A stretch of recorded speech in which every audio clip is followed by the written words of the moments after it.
ஒவ்வொரு வருஷமும் நடக்கிற மாதிரியே இன்னைக்கும் வீரபுரத்தோட ஆடுங்களுக்கு பந்தயம் நடக்க போகுது. ஞாபகத்தில் வச்சுக்கோங்க, யாரோட ஆடு ஜெயிக்குதோ அவங்க தான் பூஜை பண்ணணும். எல்லாருமே கேளுங்க, இந்த வாட்டி கூட என்னோட ஆடு தான் ஜெயிக்க போகுது. என்னோட ஆடு மட்டும் இல்ல, ரணபூமியோட ராஜா.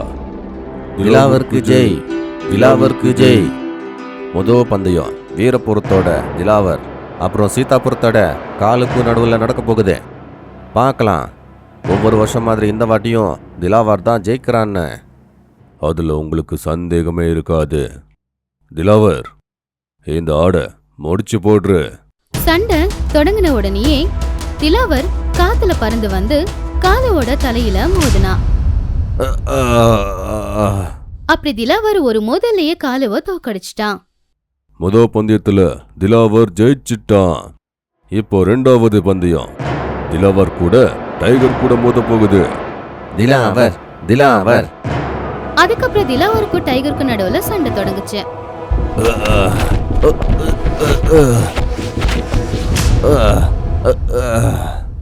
இந்த தடவையும் திலாவர் தான் ஜெயிச்சுது. வாழ்த்துக்கள் சம்ஷேர், இந்த வாட்டி கூட உங்க ஆடு ஜெயிச்சிருச்சு. இதுல புதுசு என்ன? பூஜைக்கெல்லாம் ஏற்பாடு பண்ணுங்க. இந்த வாட்டி கூட நான் தான் பூஜை பண்ணி ஆகணும். அட அண்ணன், இன்னும் பந்தயம் முடியல. அப்படியா? என் திலாவர் கூட யார் சண்டை போடுவாங்க? நீயா இல்ல இந்த நாய்க்குட்டியா? உன்னோட திலாவருக்காக என் சுல்தான் போதும். சுல்தான்னு பேர் வச்சுட்டா ஜெயிச்சிட முடியாது. அதுக்கு சண்டை போட்டு ஜெயிக்கணும். நான் சண்டை போட தயாரா இருக்கேன். நீ தயாரா இருக்கியா? திலாவர் எப்பவுமே ரெடிதான். கொஞ்ச நேரத்துல சண்டையும் தொடங்குச்சு. கமான் டைகர், அதை முடிச்சிரு. கமான் சுல்தான், என் மான பிரச்சனை கொண்டு போடு. கவலைப்படாதீங்க, நீங்க தான் இன்னைக்கு பூஜை பண்ண போறீங்க.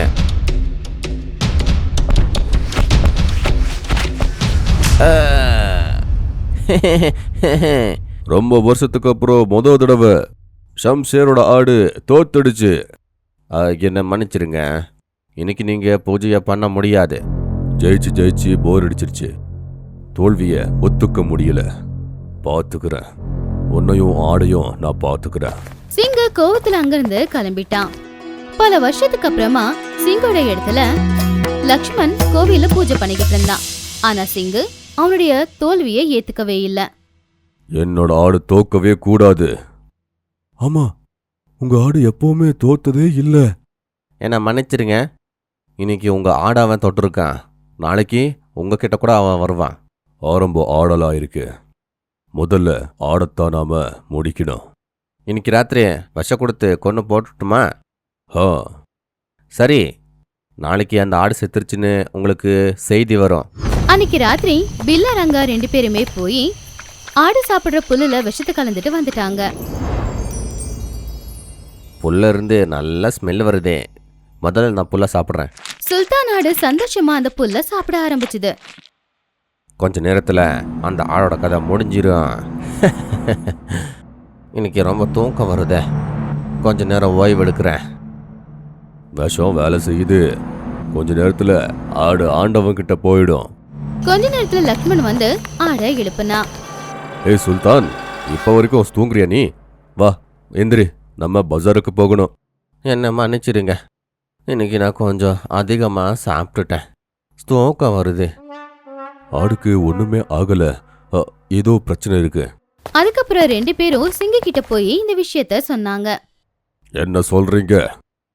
அது எப்படி சாத்தியம்? ஒண்ணு பண்ணுங்க, இன்னைக்கு ராத்திரி பாம்பை கடிக்க வைங்க. எப்படி பிழைக்குதுன்னு நான் பாக்குறேன். நடுராத்திரி நேரத்துல பில்லாரங்க 2 பேரும் விஷப்பாம்பை எடுத்துக்கிட்டு சுல்தான் ஆடு கிட்ட வந்தாங்க. ஏ பாம்பு, எங்க முன்னாடியே அதை கொத்து. இந்த வாட்டி தப்பிக்க முடியாது. ஆடு நாளைக்கு செத்து அப்படியே கிடக்கும். வா. அப்படி அவங்க 2 பேரும் அங்கிருந்து போயிட்டாங்க. அடுத்த நாள் தூரத்துல நின்னு பாத்துக்கிட்டு இருந்தாங்க. சுல்தான் ஆடு புல்லு சாப்பிட்டுக்கிட்டு இருந்துச்சு. பாம்பு கடிச்சு கூட இது சாகவே இல்லை. முதலாளிகிட்ட என்ன சொல்றது? 2 பேரும் பயந்துகிட்டு சம்ஷேர் சிங்க கிட்ட போய் சொன்னாங்க. என்ன, இந்த வாட்டியும் சாகலையா? அது என்ன சாப்பிடுதுன்னு கண்டுபிடிங்க. எனக்கு தெரியும், இதுக்கு புல்லெல்லாம் பச்சு கிட்ட இருந்து தான் வருது. பச்சுவை இங்க கூட்டிக்கிட்டு வாங்க. கொஞ்ச நேரத்துல அவங்க 2 பேரும் பச்சோவை கூட்டிட்டு வந்தாங்க. பச்சோ, சுல்தான் ஆடுக்கு புல்ல நீதா கொடுக்குறியா? ஆமா. எங்க ஆள் அதுக்கு விஷத்தை கொடுத்தாங்க, ஆனா அது சாகல. அது எப்படி? முதலாளி, லக்ஷ்மணு ஹக்கீம் கிட்ட இருந்து மூலிகைய புல்லோட சேர்த்து கொடுப்பேன். இப்போ புரியுது அதுக்கு எதுக்கு விஷம் ஏற மாட்டேங்குதுன்னு. காலு கசாய கூப்பிடுங்க. என்ன நீங்க கூப்பிட்டீங்களா? காலு, சுல்தான் ஆடு சூரியனை பார்க்கக்கூடாது. நீங்க சொன்ன மாதிரியே ஆகட்டும். நாளைக்கு எதை நம்ம பிரியாணி பண்ணிடுறேன். ராத்திரி நேரம் காலு கசாப்பு கடைக்காரன் அவனுடைய ஆட்களோட சேர்ந்து சுல்தான் ஆடு கிட்ட போனான். இதை தூக்கி கசாப்பு கடையில் போடுங்க. அப்படி காலுவோட ஆட்கள் ஆட்ட ஒரு கோணியில போட்டு தூக்கிக்கிட்டு அவங்க கறி வெட்டுற கடைக்கு கொண்டு வந்தாங்க. அப்பதான் அங்க சம்ஷீர் சிங் வந்தான். வா காலு, விஷம் இது ஒண்ணுமே பண்ண முடியல, ஆனா உன்னால இது தப்பிக்கவே முடியாது. இந்தா பணம். என்ன காலு தான் இங்க கூட்டின்னு வந்தான்னு நினைச்சியா? இல்ல, காலு என்ன இங்க கூட்டிட்டு வரல. காலு கூட நானா தான் இங்க வந்திருக்கேன். ஏய், என்ன தமாஸ் பண்றியா? தமாசில ஏத்தா உண்மை. நான் அங்கேயே உன்னை நான் முடிச்சு போட்டிருப்பேன். நம்பிக்கை இல்லைன்னா பாரு. இந்த ஆடுக்கு பைத்தியம் பிடிச்சிச்சு. ஓடுங்க ஓடுங்க. காலோட ஆட்கள் 2 பேரும் ஆடுகிட்ட உதவி வாங்கி ஓடிட்டாங்க. இப்ப நான் சொன்னதை நம்புறீங்களா? நீங்க என்ன ஒன்றும் பண்ண முடியாது. இவ்வளவு சக்திசாலியா நீ? ஆனா எதுக்கு எங்க கூட வந்த நீ? லக்ஷ்மணுக்கு தெரியணும் என்ன யாரு கொல்ல பண்றாங்கன்னு. லக்ஷ்மணுக்கு இது தெரியுமா உன்னை கொல்றதுக்கு முயற்சி பண்றாங்கன்னு? வேற யாரும் இல்லை, நீ தான் கொல்ல பார்க்குற. அது எனக்கு தெரியும். ஆனா உன்னை ரெட் ஹேண்டா நான் பிடிக்கணும். சாமி பாருங்க, இவன் எல்லாம் பூஜை பண்ணுவானா? பூஜை பண்றதுக்கு தகுந்தவ இல்ல. இவன் ஊர்ல கூட இருக்கவே கூடாது. சம்சேர் சிங்கு நாளைக்கு பஞ்சாயத்துல வந்து நிக்கணும். அடுத்த நாள் சிங்கு சபைக்கு வந்தான்.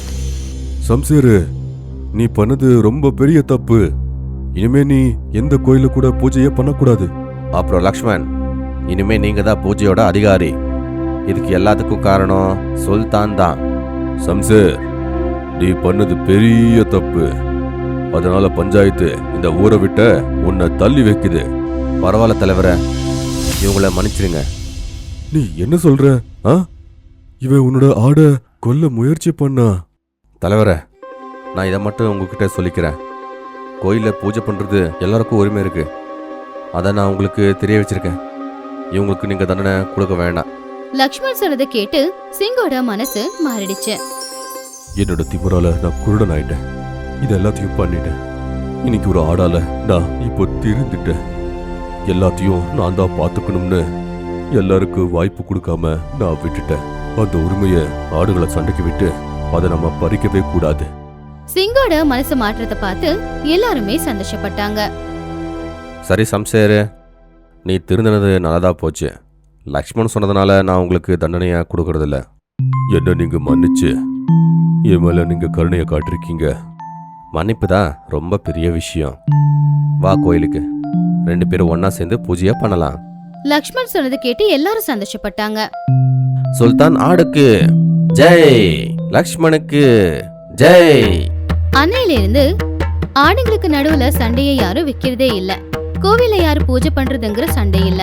அந்த ஊர்ல இருக்கிற எல்லாரும் ஆள் மாத்தி ஆளு ஒவ்வொருத்தங்களா பூஜைய செஞ்சுக்கிட்டு இருந்தாங்க. உங்களுக்கு இந்த வீடியோ பிடிச்சிருந்தா மறக்காம எங்களோட சேனலை சப்ஸ்கிரைப் பண்ணுங்க. மறக்காம லைக்கும் ஷேரும் பண்ணுங்க. ரொம்ப நன்றி.